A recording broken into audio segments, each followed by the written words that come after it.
と待ちなさいって。そんなに急いだら人にぶつかるわよ。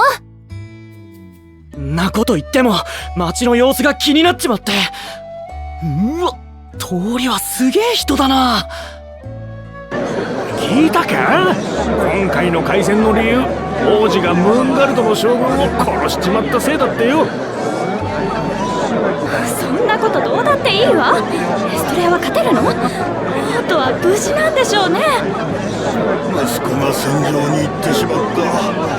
先の終戦から70年、もう平和は失われるのか。街中ひでえ騒ぎだ。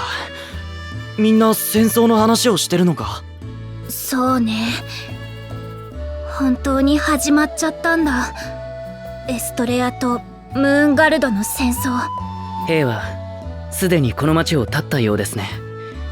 指示を出したのは大臣たちでしょうか？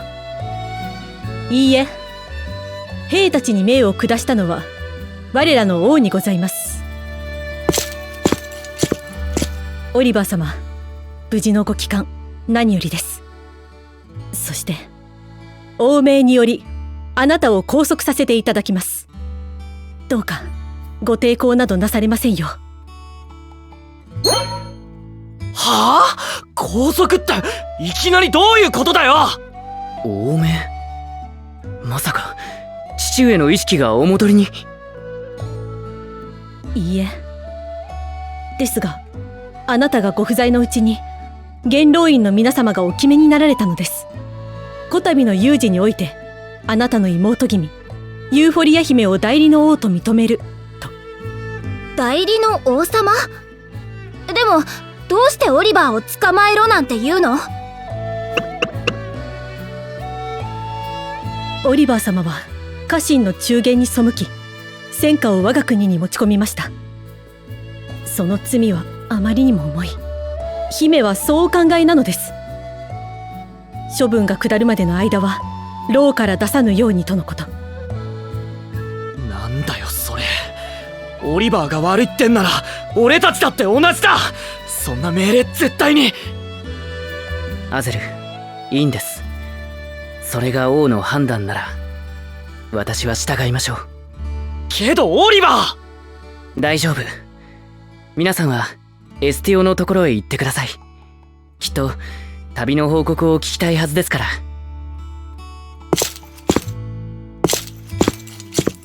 オリバー、くそ、なんでこうなっちまうんだよ。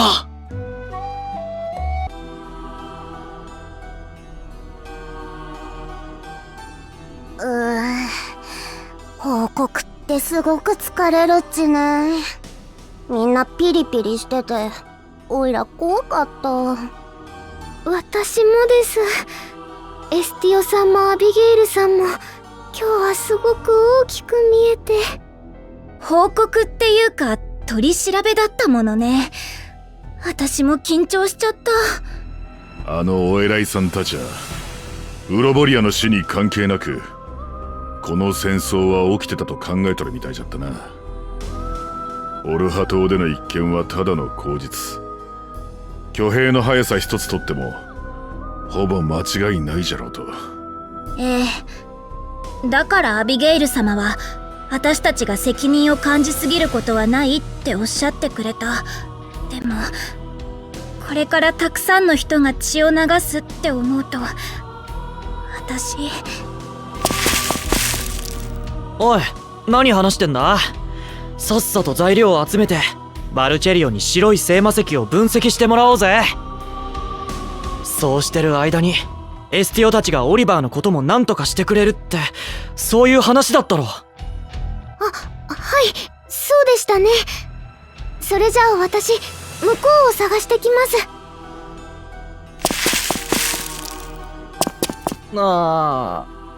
エマ、ちょっといいか？何？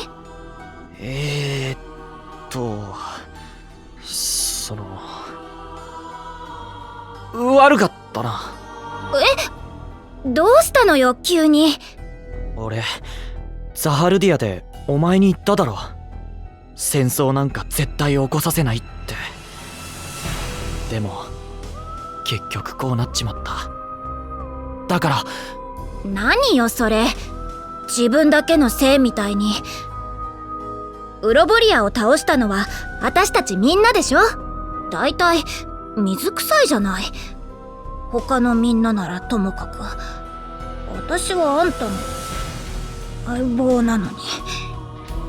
は？何って？なんでもない。とにかく一人で気にするのはなしってこと。ほら、頼まれた材料を探すんでしょ。私たちは私たちに今できることをしましょう。なんだよ、自分だっていろいろ一人で気にしてるくせに。今できることか。俺にできることって一体何なんだろうな。できましたわ。お兄様、お花の冠どうぞ。お兄様のために頑張って作りました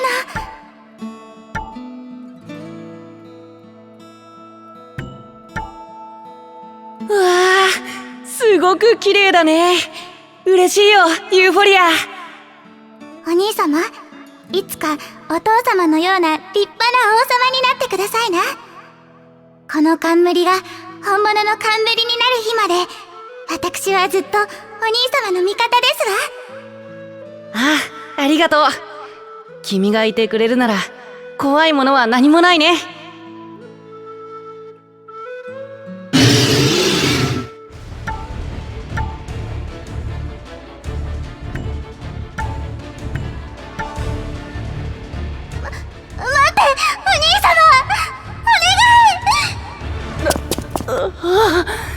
ユーフォリア、僕は。いや、待って。私を見捨てないで、お兄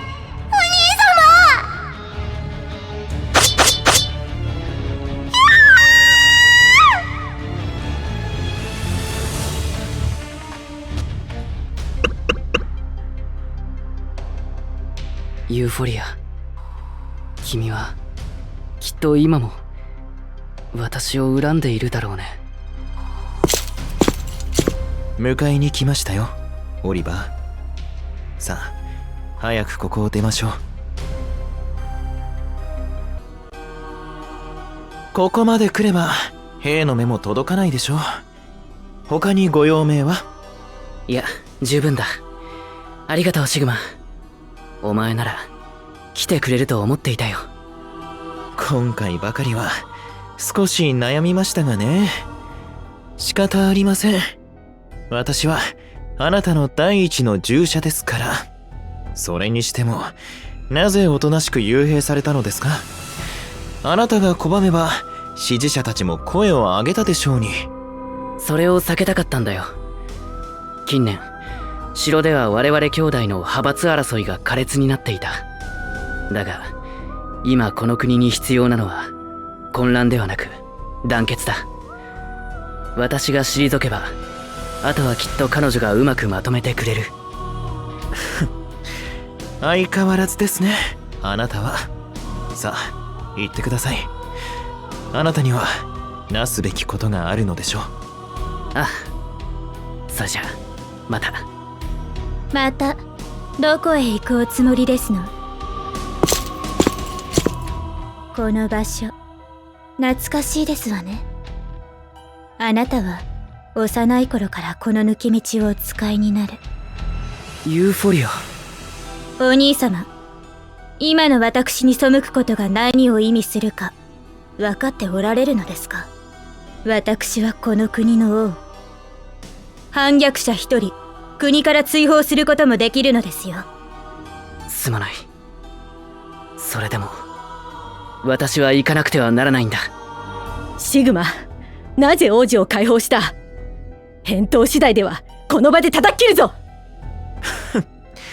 何を言うかと思えば、私は王子の従者として当然のことをしたまでです。姫や王が何と言おうと私には関係ないこと。彼の道を阻むのであれば喜んでお相手しますよ。ああ、なんて悲しいこと。偽りは空に影を落とし、美しい星の輝きさえも全て飲み込んで隠してしまう。オリバー王子、そろそろ真実を語られてはいかがでしょうか。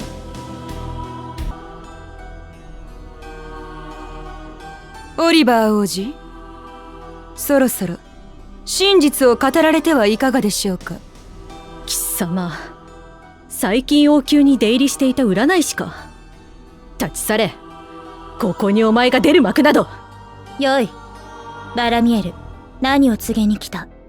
このお方の命には冷たい闇が取り付いている。私にはそれが見えるのです。王子、あとはあなたの口から申し上げるべきかと。不思議な人だ。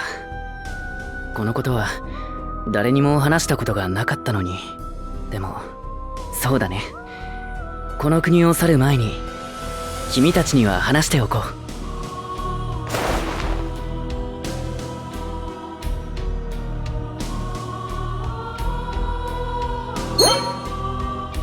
お兄様、そのあざは。病床のモーリス王と同じ。なぜあなたにまで。これは御聖典のシオンにかけられた呪い。そしておそらく父上も同じ呪いに苛まれている。だからこそ私は今行かなければならないんだ。呪いを解き、父上を、この国を救うためにも。お待ちください。それは確かに重要なことです。ですが、本当にあなた自ら行かねばならないのですか？誰か他の者に任せてはいけないのですか？ここに残っていては。大臣たちを集めて私が逃げたと話すといい。そうすれば私を支持する者も君を王と認めるはずだ。王子、あなたの運命が見えます。あなたが向かおうとしている地、そこへ行けばあなたは大切な何かを手に入れるでしょう。しかしその代償としてあなたを大切に思う誰かが命を落とすことになる。必ず。命を落とす？私に告げられるのはここまで。王子、どうぞお気をつけて。ああ、では失礼する。待って、お兄様。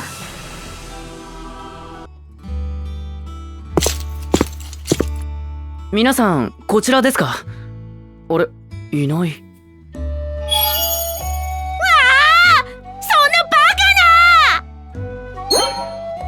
今のは隣の部屋から。すごい煙だ。皆さん大丈夫ですか？オリバー、もう解放されたのかよ。俺たちはこの通り全然大丈夫じゃないですよ。運億義蘭を費やした最新装置が。装置？そこの機械のことでしょうか？一体何があったんです？その装置は中に入れたものの魔力量を測るものらしいっち。でも白い聖魔石をセットしたらすぐにメーターが振り切れてボンって。けど聖魔石には傷一つついとらんぞ。俺よかったな、メルル。はい。すみません、バルチェリオさん。悲しみのピカメーター。測定不能の魔力量、そしてこの異常な強度。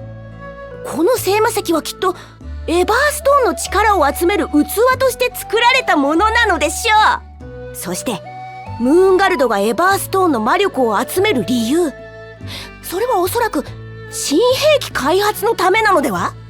私も同じことを考えていました。もともとムーンガルドは兵器開発に長けた国。70年前の終戦以来、その名も鳴りを潜めましたが、秘密裏に研究を進めていても不思議はありません。兵器でもこんな小さいのに。現時点ではただの推測です。実際私たちが目にしてきた機能は兵器としては少し妙ですし、結局のところこの聖魔石の謎を知るのはムーンガルドだけなのでしょう。ということで私はこれより4つ目のエバーストーンがある地、亡国ドレスアークを目指そうと思います。この旅の先に何があるかは分かりません。それでも同行を望む方は共に北を目指しませんか？けど私たちエスティオ様にしばらく待機してろって、それにあなただって。俺は行くぜ。ここでおとなしくしてんのは性に合わねえからな。ほらオリバー、みんなも行くぞ。目的地も決まったんなら早速出発だ。もっとよく考えなさいって。ちゃんと相談とかして待ちなさいってば。おやおや、ドタバタですね。これは見逃した私も怒られるやつでしょうか。けどしょうがないですね。私がそそられるのは戦争よりも彼らの行く末。白い聖魔石、そしてそれを持つメルルさんの正体とは。願わくは答えをぜひ持ち帰ってほしいものですね。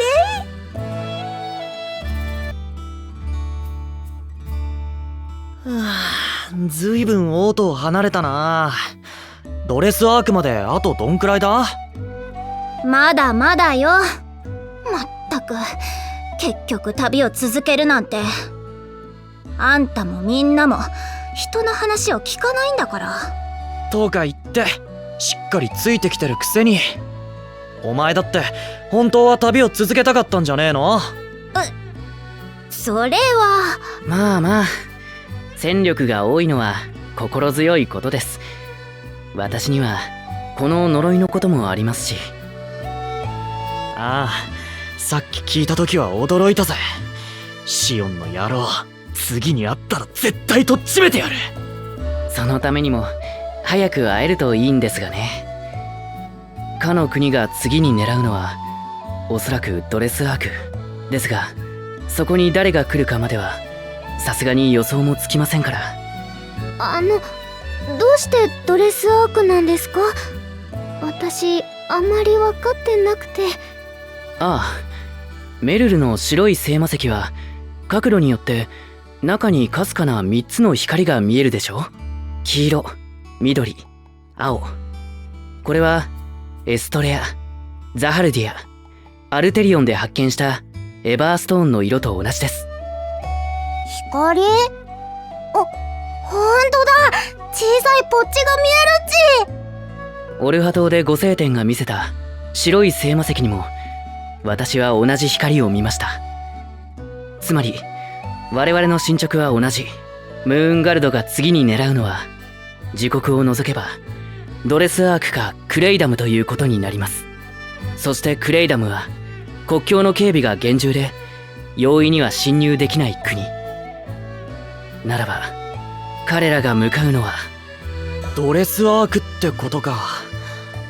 そういやザハルディアでドガは俺たちを待ち伏せしてたよな。メルルと白い聖魔石を奪うのも奴らの目的。お互い相手と思ってんなら案外再会は早いのかもな。そうね。もしかしたらムーンガルドも今同じことを考えてるのかも。十分注意して進みましょう。それでドレスアークってどんな国なんだっち？おいら全然聞いたことなかったっち。私も赴くのは初めてですが、そうですね。ドレスアークは70年ほど前に滅びた王国です。当時はまだ聖魔石が十分普及していませんでした。そこにレムリアスゲートが大量に開き、最初に王城が落とされて、あとはあっという間だったと聞きます。歴史。ナイトメアのせいでなんだか悲しいですね。エストレアも今じゃ人事じゃないで。戦争の結果によっちゃ今後どうなることやら。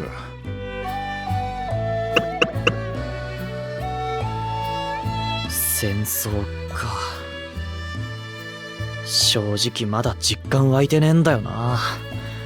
今こうしてる間にも国同士が戦おうとしてるなんて。私も同じです。ただ今は私たちのこの旅が少しでもいい運命を引き寄せることができれば、この戦が日食戦争のように長期化しなければと、そう祈るばかりですね。日食戦争。大陸の5カ国が領土を奪い合った史上最悪の戦争ね。あの戦争は英雄アゼルがハルタ会談で終戦条約を結ばせて終わった。けど今回はどうなるかしら。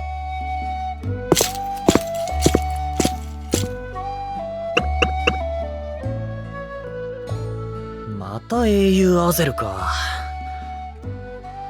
そいつが今も生きてたらこんな状況でもサクッとどうにかしちまうのかな。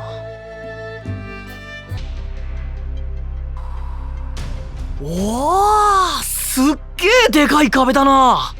向こう側が全然見えねえぞ。こんな高い壁がずーっと横にも続いてるうちすごいす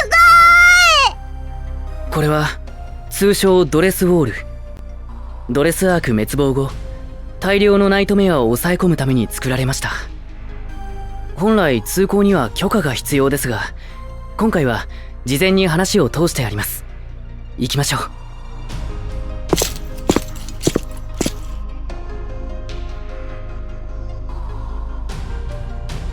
ここがドレスアーク。どこもかしこもボロボロじゃねえか。それにナイトメアが多いわね。気をつけて進まないと。ドレスアークは小さな国でしたが、非常に優れた機械技術を持っていました。職人気質の民が多い豊かな国だったそうですが、滅亡から70年、今は見る影もないですね。エストレアも戦争に敗れれば、いや、よしましょう。それがじっとしとると気がめいるわ。メルル、エバーストーンの位置はわかるか？はい、ちょっと待ってください。今白い聖魔石を。出ました、道しるべです。方角は北みたいですね。よし、ほんじゃ行くか。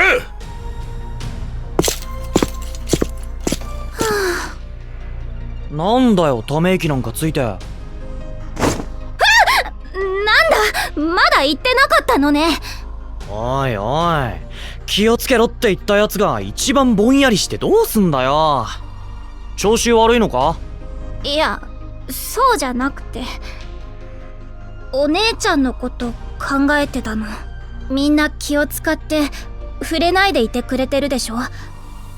でもなんか私余計に意識しちゃって。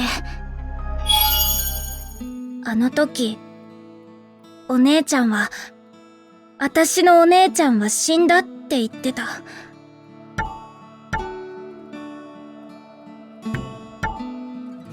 私、お姉ちゃんのあんな冷たい目見たことがなくて、今も思い出すと怖いの。あのさ、私の夢って話したことあったっけ？いや、なんなんだ？お姉ちゃんみたいな強い人になって、お姉ちゃんの分までかっこよく生きること。あんたと作ったギルドはその足掛けのつもりだった。でも今のお姉ちゃんは喜ばないだろうな。いつか強くなった私を見てほしかった。ずっと会いたかったのに、今はどうしたらいいか。でもお前はここまで来た。それって姉ちゃんに会いたかったからだろ。オリバーは国や父ちゃんのため、メルルは記憶のためで、グランはドガと戦うため、ミッチは恩返しだろ。そんで俺は五聖典を止めるためにこの旅に出たんだ。そうだったの？てっきりまた冒険がしたいっていうのかと。お前、俺に今できることをしろって言っただろ。そんでいろいろ考えて、これしかねえのかなって。エマの姉ちゃんが変わった理由は俺には全然わかんねえよ。でもできることはあるんじゃねえか。それはお姉ちゃんとちゃんと話してみるとか？さあな。けどそう思ったんならやってみようぜ。でさ、もし兄弟で殴り合いになったら俺が援護してやるよ。お姉ちゃん昔からたくましかったからな。あんたじゃ返り討ちに合いそう。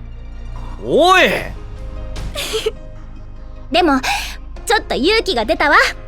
さあ私たちも行きましょう。もしお姉ちゃんに会えたらガツンと言ってやるわ。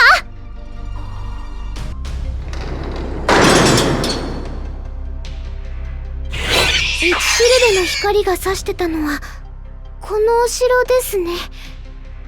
でもなんだかボロボロでお化けが出そう。おそらくここはかつての王国の中心、ドレスアーク城でしょう。しかしこれはひどい。城ん中もナイトメアだらけじゃな。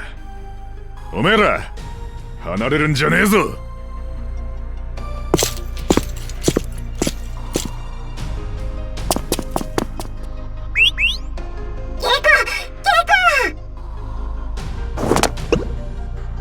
なんだこのナイトメア、俺たちを当選簿してるのか。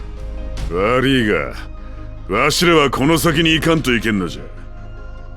道を譲ってもらうで。ごめんね、痛いことしたくないからちょっと見逃してね。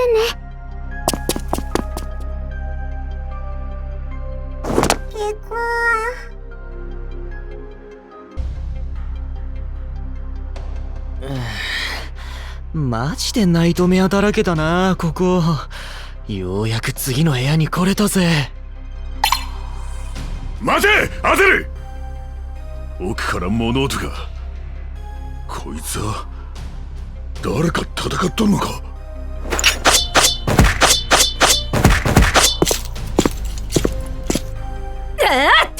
くそ、次から次へと。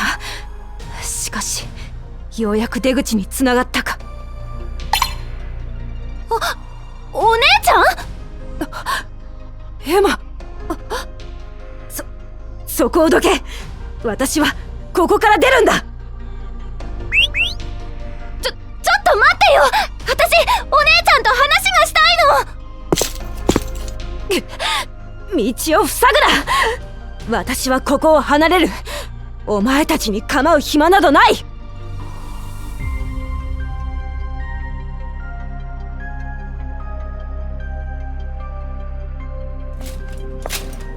待てよ、お前エマの姉ちゃんなんだろ。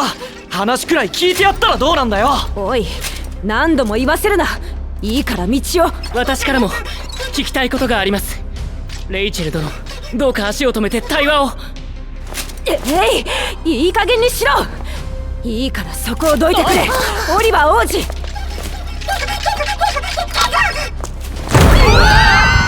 皆さん、そんな、どうして突然床に穴が。みんないなくなっちゃったち。どうすればいいだ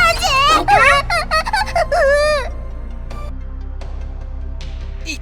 たたた。何がどうなってんだ。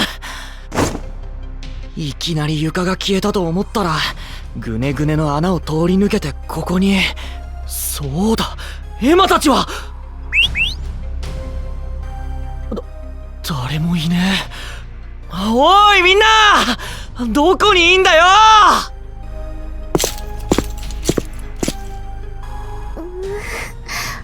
ゼルさんたちどこに行っちゃったんでしょう。城の罠のせいではぐれちまったみてえじゃな。まあ足がついとるけ安心せい。はい。ここにもこんなにナイトメアが。皆さんは大丈夫でしょうか。オリバーたちとアゼルはまあ平気じゃろ。じゃが穴に落ちる直前、エマのそばにはあの五聖天がいた。もしかしたらグランさん。いや、なんでもねえ。さあ二人で切り抜けるぞ。ここは見覚えのない部屋だな。くそ、また振り出しか。丸2日さまよってやっと出口を見つけたというのに、お前たちの邪魔のせいで全てが台無しだ。振り出し2日？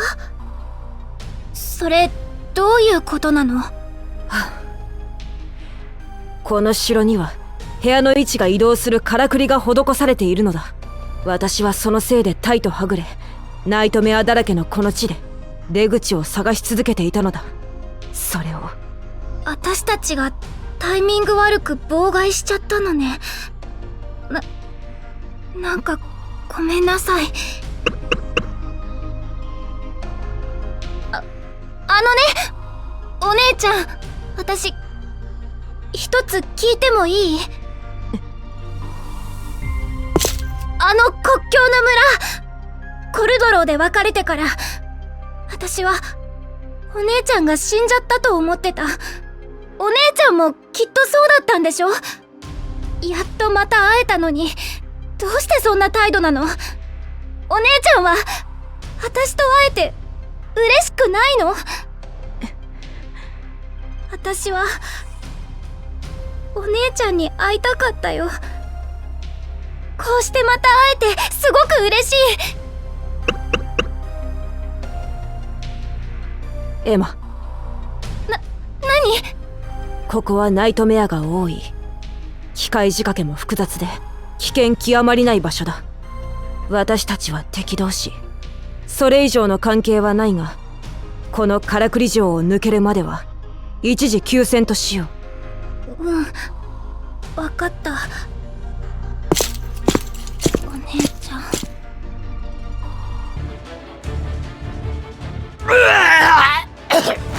たく、ナイトメアだけじゃのうてムーンガルドの兵まで嫌がるとはな。こいつは他の連中も心配になってきたな。メルル、先に進むぞ。はい、すぐに。どうした？今そこの物陰に誰か死体。ほとんどミイラになっとるの。昔ここで殺された人間なんじゃろ。ん？こいつ手帳を持っとるな。ナイトメアに追い詰められて最後の言葉でも書き残したか。王と王妃が殺され、残る王族は王子たちだけ。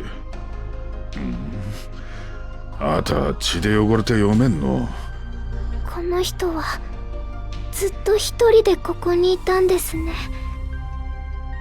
どうか安らかに。お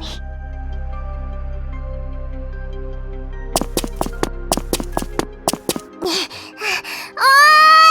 みんなどこだっち？オイラとオリバーはここっちよ。ミッチ、あまり離れないで。城の仕掛けに阻まれてはぐれてしまったらことですよ。しかし探索して分かりましたが、この城の構造は実に複雑ですね。入り口の動く罠に移動する部屋、これが世に名高かったドレスアークの技術力なのでしょうか。実際に目にすると本当にひ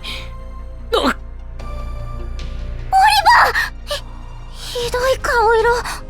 手が痛むち。大丈夫です。ただ呪いのあざがまた少し広がっただけで落ち着いてきました。さあもう行きましょう。体力が尽きる前に早く仲間と合流しなければ。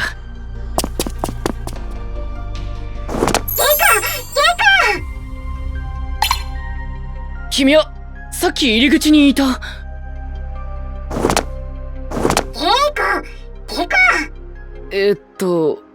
すみません。何かを伝えたいのはわかるんですが。ここはオイラに任せて。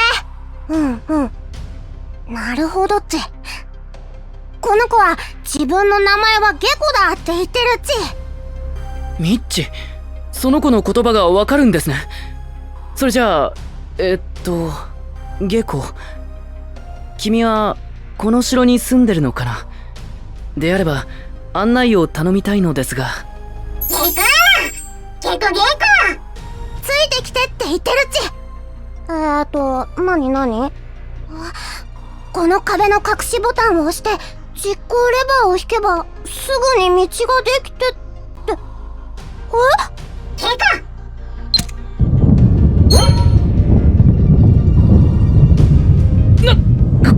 これはまた全然知らない部屋に出ちゃった。ここは寝室？内装を見るにおそらく王族の部屋だろう。しかし妙だな。妙って？城のからくりが侵入者を拒むためのものならばこのような重要な場所に人を入れるはずがない。まったくつくづくわけのわからん城だ。私は向こうを見る。何かあったら知らせろ。わかった。ここ絵がたくさん置いてある。もしかしてこの国の王族かしら。この人が王妃様でこの人が王様で、この若い二人は額に代が刻まれてる。兄弟であり最良の友。そっか、この二人兄弟なんだ。私たちも昔は。お姉ちゃん、今日のご飯おいしいね。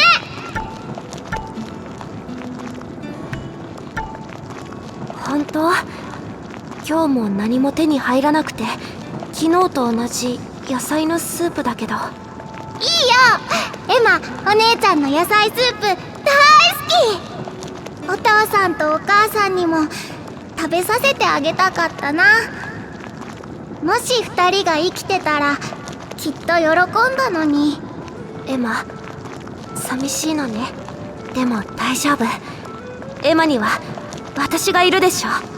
お姉ちゃんはね、お父さんよりお母さんより強くて優しくて元気なの。これからもずっと一緒だよ。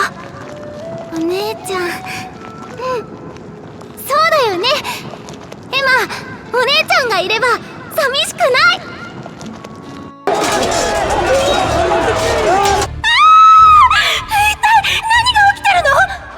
なんでも国境の警備隊同士の小競り合いから戦闘が始まっちまったとかで。おい、逃げろ！エストレアの兵がそこまで来てる。お姉ちゃん、どうしたらいいの？エマ、すごく怖いよ。大丈夫だよ、エマ。何があっても私が絶対に守るから。お姉ちゃんお姉ちゃんはエマを置いてかないでね。エマ、危ない。その後、私はエストレアの病院で目を覚ました。国境は封鎖され、エストレアとムーンガルドの国交は断絶。私は故郷に戻れなくなってしまった。お姉ちゃんはどこを探しても見つからず、私は一人エストレアの孤児院に引き取られた。ねえお姉ちゃん、あの後お姉ちゃんは何？城全体が揺れているのか。エマ、危ない！エマ、大丈夫か？お姉ちゃん、私のこと守ってくれたの？違う、今のはただ。やっぱりお姉ちゃんはお姉ちゃんなんだ。強くて優しい私の。話してくれ。揺れは収まったようだ。次の部屋に行こ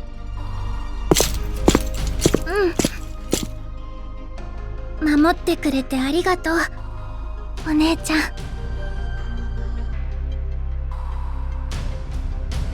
ふう、ずいぶん下ってきましたね。ゲコが出した道の先がこれほど深かったとは。ですがミッチ、ゲコは私たちをどこへ案内しているのですか？それが何度も聞いてるんだけど、思い出の場所としか教えてくれないっち。思い出？ゲコゲコ。ああ、奥に部屋があるんだね。中から光が漏れて。光？まさか！オリバこれはエバーストーン！城の地下にあったとは。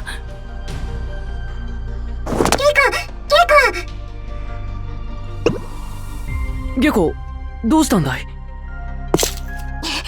ラが聞いてみるっち。ちょっと待っ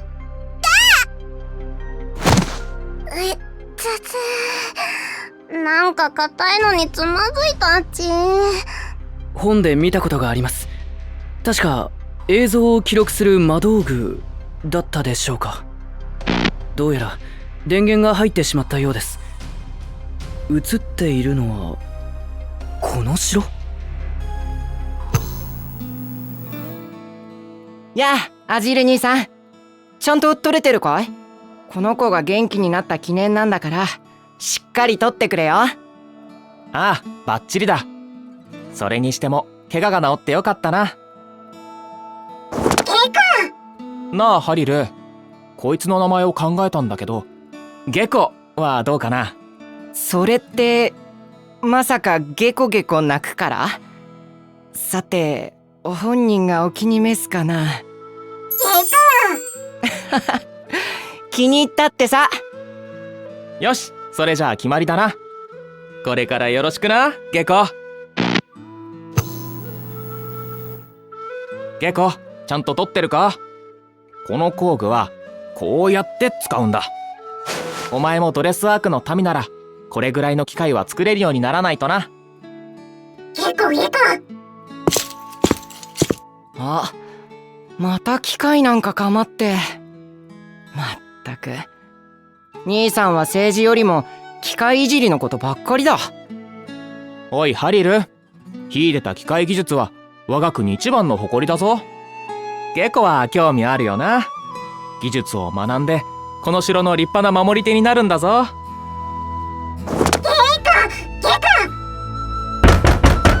アジール王子、ハリル王子、お部屋にいらっしゃいますか？お父上がお呼びですよ。ゲコ、静かに。分かってる、すぐに行くよ。ごめんねゲコ。ナイトメアは人類の敵。見つかったら君もただじゃ済まないんだ。ナイトメアが大量に押し寄せるようになってから、国民も父上たちもみんなピリピリしてるからな。なあゲコ、みんなはナイトメアを化け物だと言うが、俺はそうは思わない。お前はこんなに人懐っこくて人も襲わない。そういうナイトメアだっているんだからな。そうだよゲコ。君は僕たちにとって大切な友達さ。ゲコゲコゲコ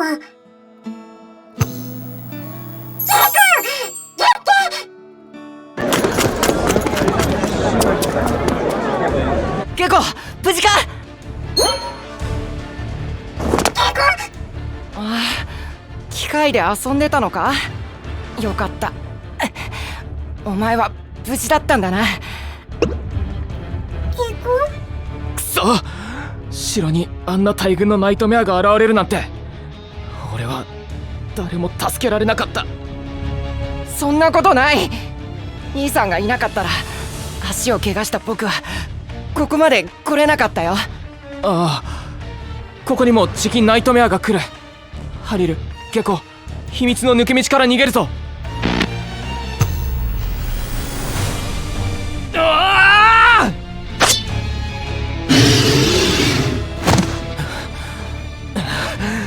くそ、敵が多すぎる。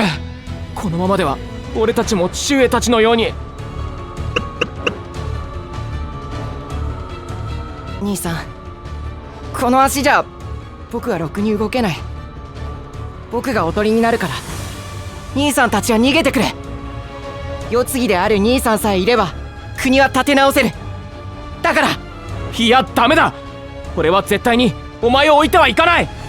兄さん、でも王族である前に俺はお前の兄であり友だ。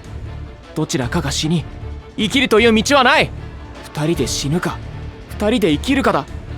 これが最後だというのなら最後まで共にあろう、兄弟。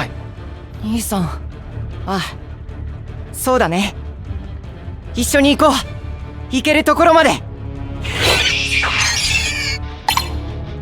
新手が近づいてきてるな。急げ、こっちだ。ハリル、着いたぞ。この部屋の奥に抜け道が。追いつかれたか。ハリル、ゲコ、俺の後ろに。兄さん、危ない。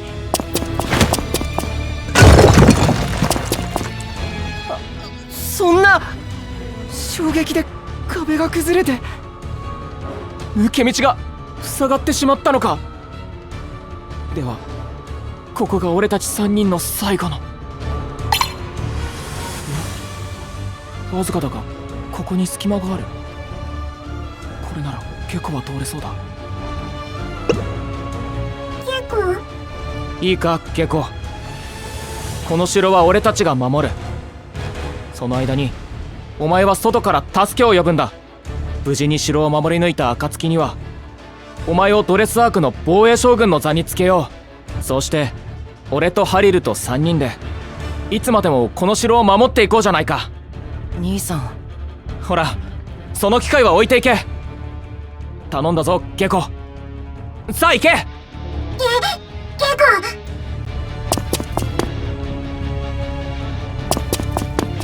さあ、これが最後だ。共に生き共に死のう。これがこの城で起きた出来事では、ゲコの思い出の場所というのは。オリバー、そこの瓦礫の陰に人が倒れてたっち。多分あの二人の。互いに手を取り合っていますね。これがドレスアーク王子兄弟の最後の姿なのか。ああ、私はなんて愚かだったんだ。オリバー、思い合う二人を見てどこか人ごとに感じていた。こんな光景は私たちには二度とないのだと。だが違う。私たちは今生きているんだ。彼らのように素直に手を伸ばせばきっと温かい手を取り合うことができる。今からだって決して遅くはないはずだ。ゲコどうしたんだいゲコ。ゲコ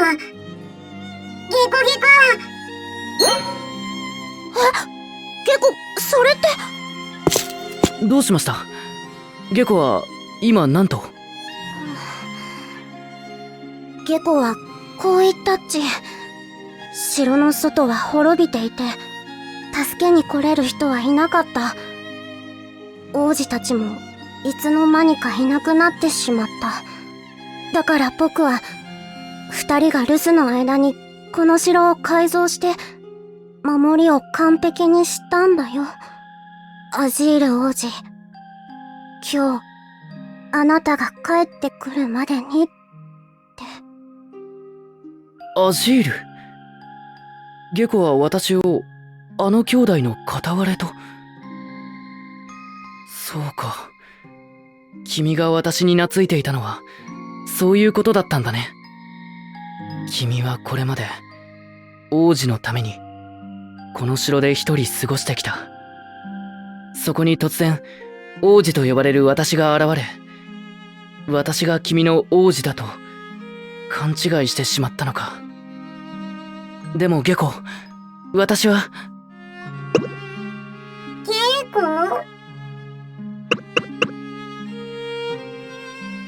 いや、なんでもないよ。ゲコ、一つ頼んでもいいかな。城の中で迷子になっている仲間たちをここに呼んでほしい。できるかい？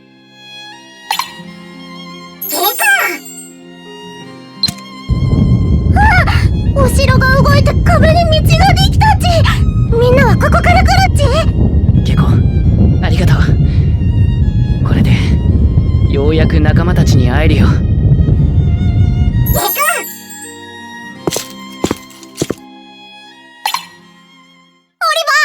速誰が来るっち。きっとアゼルたちだっち。アゼル、皆さん、そこにいるのですか？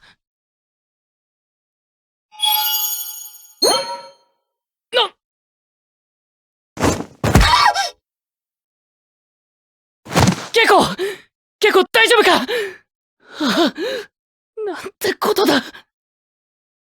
ああ、惜しかった。その雑魚が邪魔さえしなきゃ王子様の首取れてたのによ。お前はシオン！シオン、よくもゲコをなんだよ、そのちっちゃいガラクタがそんなに大事だったのか？それよりさ、俺様の置き土産はどうよ。そろそろ死の呪いらしくきつくなってきた頃か？何をふざけたことを。あ、そうそう、呪いといや親父さんは元気か？お前の親父はちょろかったぜ。広く国民の声を聞くとか言ってのこのこ町に出てくるからよ。物乞いを装って手を差し出したらすぐ呪いにかかってくれたっけ。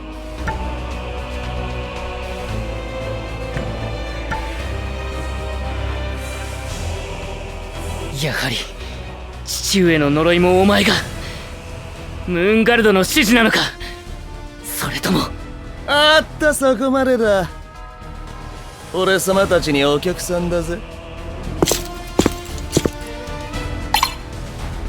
オリバー、ミッチー、今急に通路がつながって。エヴァーストーン？それにシオンまで。あなたもここに来てたのね。シオン、無事だったか？よー、レイチェル、やっと合流できたな。さあ一緒にこいつらをぶっ潰そうぜ。ああ。お姉ちゃん。私は変わったのだ、エマ。今はもうただ運命に翻弄されるか弱い少女ではない。今の私は五星点主典の2、レイチェル。もしお前が私の前に立ちはだかるというのなら、私はもうためらわない。ローガン王と世界を変えるため、この剣を振るおう。やめてお姉ちゃん。私お姉ちゃんと戦うなんて嫌だよ。問答無用だ。俺様に命がいしだ。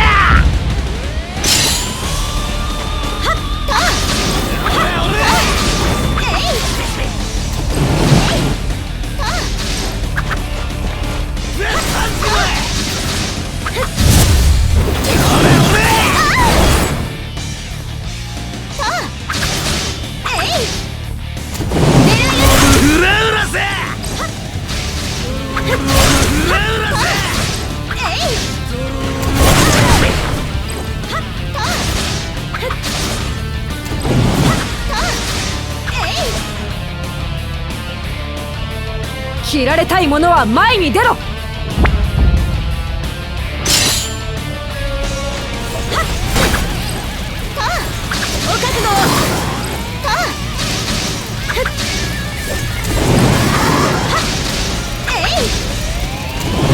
必中綺麗な耐えておりますね。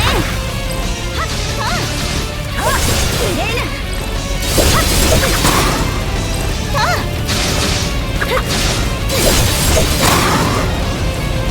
打ち潮を乱す不埒者、この一種にて成敗します。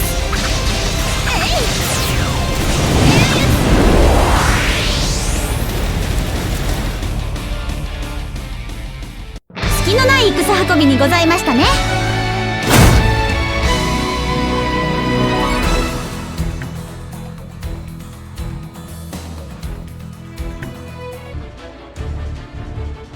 へえ、ウロボリアやって一皮むけたか。俺様と体力バカ相手に結構頑張るじゃん。けどよ、お互い疲れてきたよな。ってことでさっさと終わらせようや。おらよ。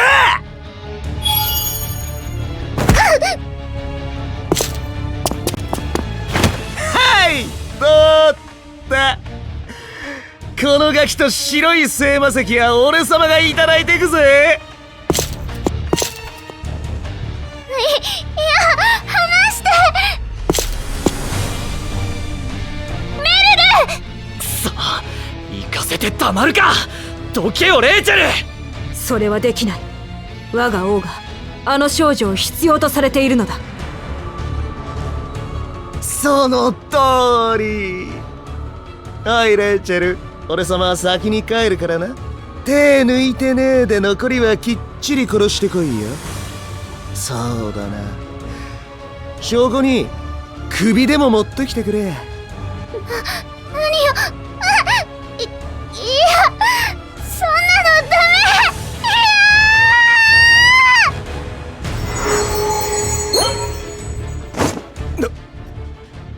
メ。エヴァーストーンから光が。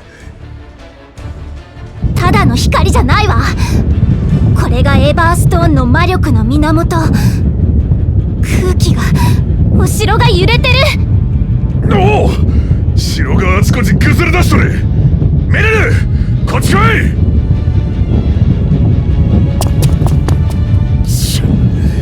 なんだよこりゃ。レイチェル、そのガキを抑えろ。いや、この城はもう持たない。ここから一戦交えるには猶予がなさすぎるだろう。エバーストーンの光は回収した。シオン、今日のところは引くぞ。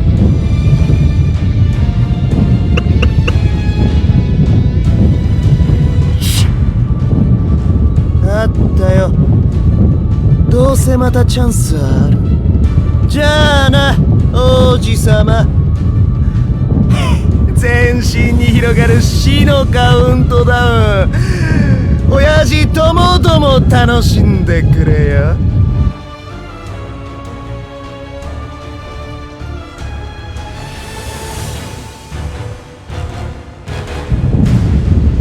待て、シオン！待って！教えてお姉ちゃん！ムーンガルドは一体何をしようとしてるの？我が王は6つのエバーストーンの力を使い、この世界を一つにするおつもりだ。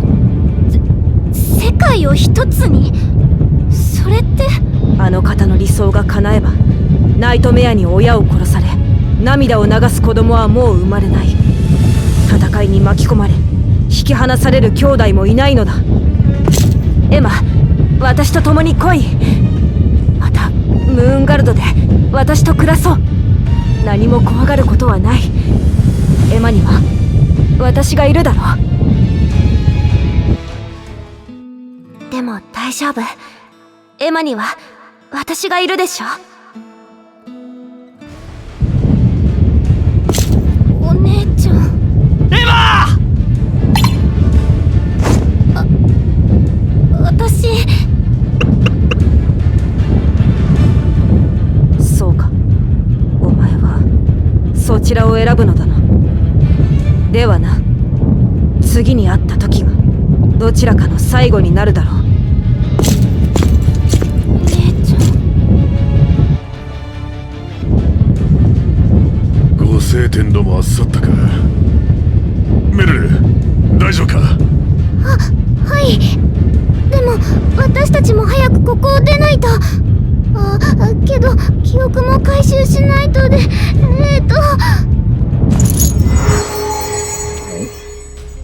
収まったのか？おかげで助かったが、なんじゃったんじゃ一体。私にはエバーストーンがメルルの叫びに呼応したように見えました。ですが、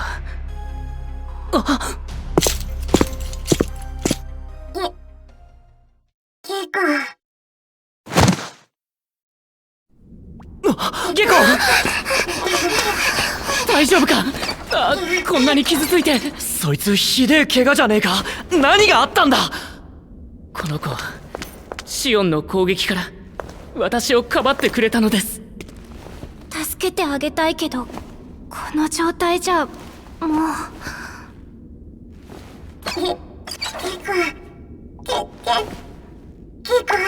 ゲコはこう言ってるっち。ずっとこの日を夢見てきた。王子が戻ってきてまたみんなと過ごせる日を。だから王子にまた会えて嬉しい。後でちゃんとお城の中を案内する。この城はみんなの城だから僕、王子が教えてくれた技術で頑張って作ったんだって。ゲコ、聞いてくれ。長きにわたる城の防衛、誠に大義であった。お前ほどの忠心を持てて俺は幸せ者だ。約束通りお前をこの国の防衛将軍に任命する。今この時よりお前はこの城の守りの要だ。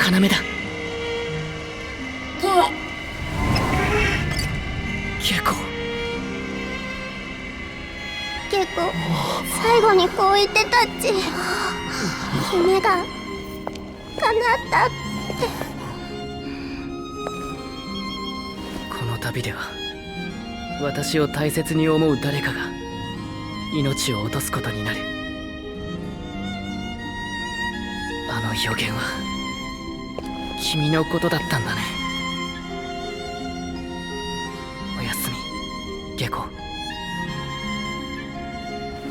向こうできっと王子たちに会えるはずだ。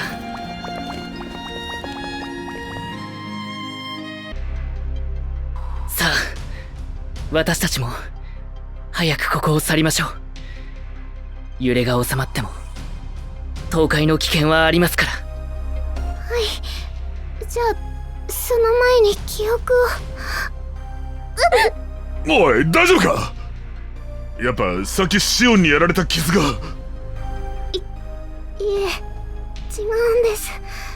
急に胸が苦しくなって。でももう治りました。それじゃあ白い聖魔石を使いますね。そんな嘘、こんなのって。おい、どうしたんだ？私嘘、こ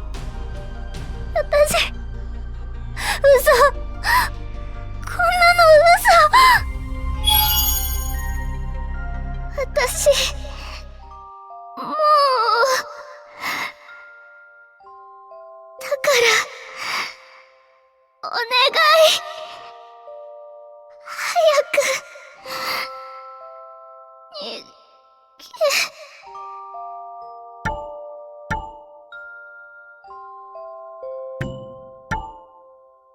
アイリスを置いていかないで。あの子はまだ。アイリスお姉ちゃん、お兄ち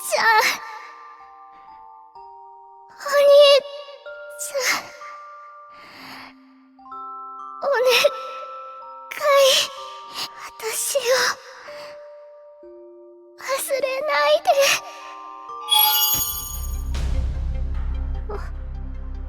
私どうしてこんなに大切なこと今まで忘れてたの。私は一体何なの。どうしてあなたのこと忘れてしまったの。メルル、泣かないで。また胸が痛い。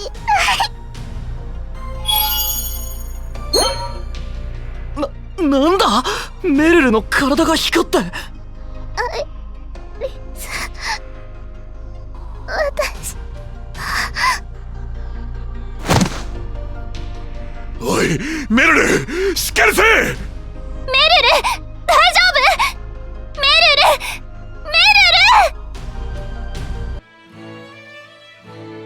ル！ユーフォリア代理よ、先ほど入った報告によると戦線はムーンガルド軍に圧倒されているようです。このままでは前線部隊の壊滅は時間の問題でしょう。どうか要塞から援軍を向かわせてください。わかった。では至急要塞に伝令を。お待ちくだされ。ムーンガルドの連中は我が軍の要にあたる要塞を落としたいはず。今援軍を向かわせれば奴らは手薄になった要塞を攻め落としに来るやも。それはなりません。そうなのか。ではならば前線を捨ておけというのか。今すぐ援軍を送るべきだ。多くの兵を失うことになるぞ。兵は消耗品ではない。もっと冷静に考えんか。代理王、戦のことはもちろんですが戦線付近の民の避難も急がねばなりません。どうか私の話を。陛下、民の間に混乱と不安が広がっております。皆の前に立ちお言葉をかけてはいただけませんか。このままでは拉致が開かぬ。代理王、どうかあなたがご決断を。代理王、代理王、代理王、代理王、代理王。静かに。皆我の声を聞くのだ。まずは落ち着いて話を。やはりまだ年若き姫君に王の座は荷が重すぎたかのう。やはり私には。オリバー、ただいま戻りました。王子？しかしあなたは王命に背きエストレアを捨てたと聞いておりましたが。今さら戻ってきて何をするおつもりか。ここにあなたの居場所などない。お兄様、どうして。ユーフォリア、今まで背を向けてばかりですまなかった。私は王子である以前に兄としても失格だろう。だけどもう二度と君を見捨てたりしない。私は再び君と手を取り合うために戻ってきたんだ。だからもし君が嫌でなければ。お兄様、お兄様、私今までずっと打ち明けられなかったことがありますの。私に？ええ、遠い昔のあの夜のことですわ。お兄様、こんな時間に一体どこへ？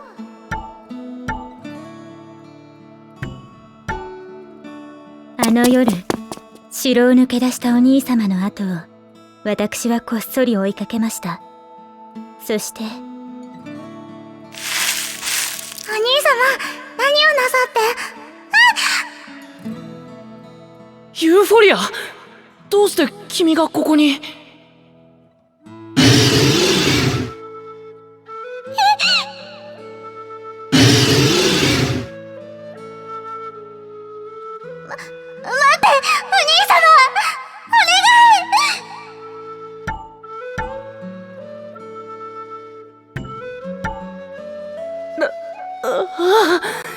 ユーフォリア、僕は。いや、待って、私を見捨てないで、お兄様。直後、私はナイトメアに襲われて気を失い、王宮で目覚めた時、こう思い込んでいました。お兄様は私を見捨てたのだと。ですが、その数年後、あの夜の私たちを目撃した者から本当のことを聞いたのです。あの時、お兄様はナイトメアに剣を弾き飛ばされ、武器を持っていなかった。そこへ私が現れ、ナイトメアに狙われた。だからお兄様は私に背を向け走ったのだと。私を見捨てたのではなく、剣を取りに行くために。私を助けるために。その真実を知った後、私は何度もお兄様に謝ろうと思いました。ですが、その頃にはお兄様との関係は冷え切っていて、言い出せなかったのです。そうだったのか。私、いっそ嫌な妹になろうと思いました。そして陰からお兄様のしたいことを支えようと。でもうまくいきませんでした。私はあの頃と同じ、一人で転んで泣いているだけ。悪いのは全て私でした。今までごめんなさい、お兄様。ユーフォリア、それは違う。謝るのは私の方だ。確かにあの時、私は剣を取りに行った。君を助けるにはそうするしかないと思ったからだ。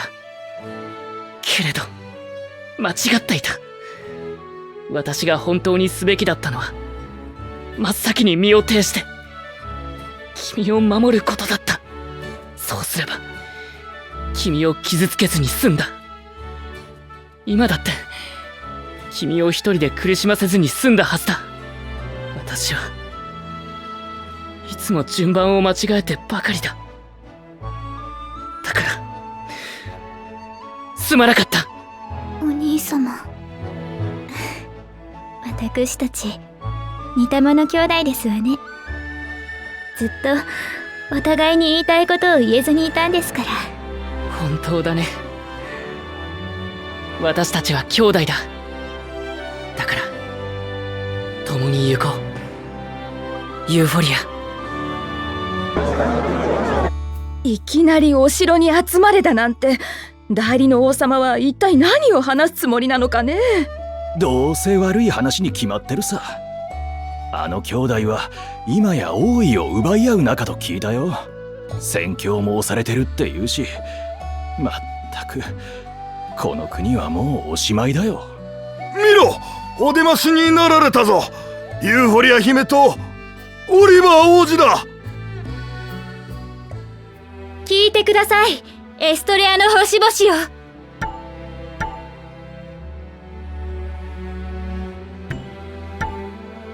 今、新しい時代が訪れようとしています。空が戦火に染まり、星が輝きを失う暗い月の時代が。ですが、愛する星々よ、私たちは今日ここに誓いを立てに来ました。この国のため、兄弟で力を尽くすと。手を取り合い、星々の輝く夜を守ると。これまで皆には私たちのことで心配をかけてきた。しかしこれからは全てを変えていこう。その第一歩として皆に頼みたい。どうか私たちに手を貸してくれないだろうか。この国の民は皆同じ輝きを持つ星。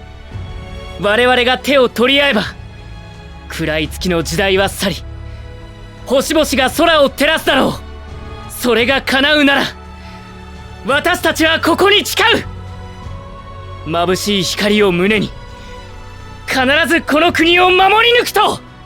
空よ、そして月よ、エストレアの星の輝きはまだ消えてはいない。私たちがここにいる限り、私たちのエストレアは死なない。そうだ、俺たちのエストレアは死なない。ああ、ムーンガルドなんかに滅ぼされてたまるか。俺らはこの国を守るんだ、王子たちと一緒に。そうだ、オリバー様万歳。ユーフォリア様万歳。エストレア万歳。エストレア万歳。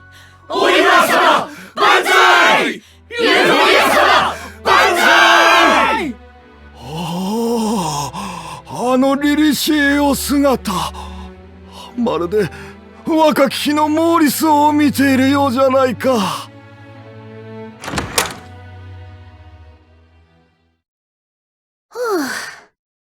どうしたものですかね。マルチェリオ、メルルの具合はどうじゃ。今は落ち着きましたよ。痛みも光も消えたので、少し休むとのことです。ご心配なら中に入っていただいて構いませんよ。では、私は少し考えたいことがあるので。おう、そうか。治る病気じゃとええが、ありがとな。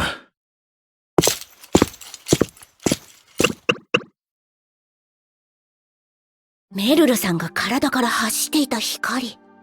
あれは、この前装置を破壊した力と同じでした。ということは、メルルさんはあの体にエバーストーンほどの膨大な力を秘めているということ。メルル。巨大樹から現れた不思議な少女。彼女は本当に人間なんですかね。